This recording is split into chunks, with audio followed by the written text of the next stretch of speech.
So, Jean-Marc, we have just been watching the new production, The Adventures of Alice in Wonderland, from the Royal Opera House, Covent Garden. This is the first new ballet they have produced in 20 years. But first of all, I would like you to tell us something about your own long experience as a dancer.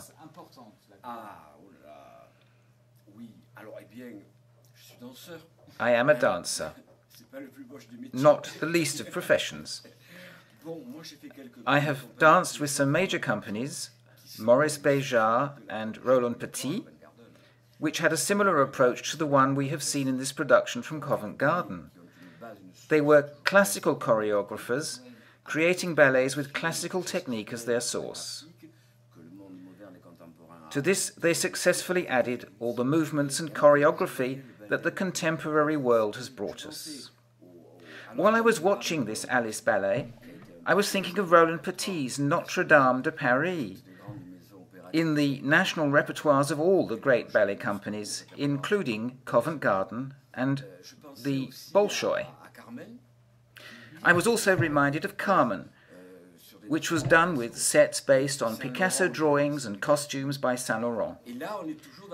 Here, with Alice, we are in the same tradition of great choreographers with major, innovative quality productions full of creativity. Honestly, this is a perfect show. There's no disputing it.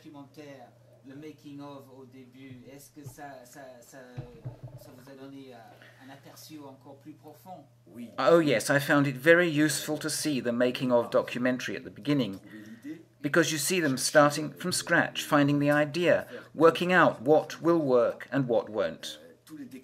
All the inspiration takes place at that time, and it's very good to see it. If you don't, you get the impression it's all too easy, which of course it isn't. They say it in the documentary. At the beginning, they are not quite sure how they're going to operate.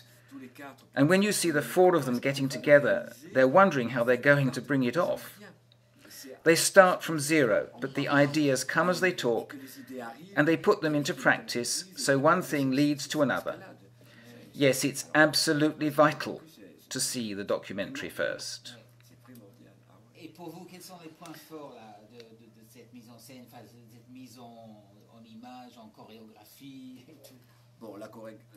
One of the most remarkable aspects of this show is that the choreography is outstanding because the dancers are outstanding.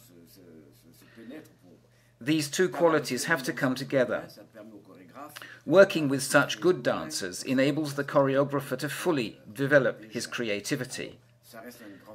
This is still a major classical ballet, but it is a classical ballet with movements adapted to the story, to the emotions. We are not hemmed in by timeless set movements, not at all.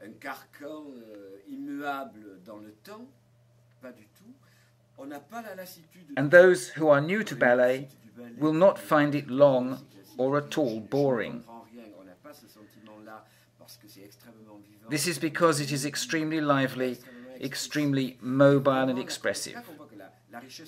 It does show us the richness of classical choreography, which travels through time without running out of steam, to give a dynamic realism to this extraordinary, surrealistic story. It proves that this is a fully accomplished work of art, which has gone through all the stages necessary to make it indestructible. The music is fabulous, wonderful, a real creation, real music. You always have intelligent music and the other sort. This is intelligent music, a genuine work in the real sense of the word, and absolutely memorable. It is tonal, and yet contemporary in some of its sounds. It goes perfectly with the story and the staging, which is very important. It is no doubt due to the fact that the composer has written a lot of film music So he has the reflex to accompany the action, which makes it all the more successful. It really works, perfectly following everything that's going on.